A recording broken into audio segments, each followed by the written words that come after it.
বলো তো এটা কি? আজকে যা গরম পড়েছে বাইরে, তো তার জন্য আজকে স্পেশালি এটা করা হয়েছে। আমার ভীষণ ভীষণ পছন্দের খাবার পান্তা ভাত, মানে ভীষণ ভালোবাসি খেতে, ভীষণ।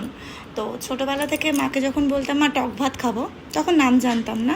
তো মা আগের দিন রাত্রে যেরকম যেটা করে ভাতে জল দিয়ে দিত, ছোটোবেলায় খেতাম। তো এখনও খাই মাঝে সাঝে, খুবই ভালো লাগে। তো এই গরমে খুব ইচ্ছা করছিল, কাকিমাকে বললাম কাকিমা কালকে, এটা কালকেরই ভাত, আজকে এখন খাচ্ছি। একটু হালকা টকটক হলে বেশি টেস্ট লাগে।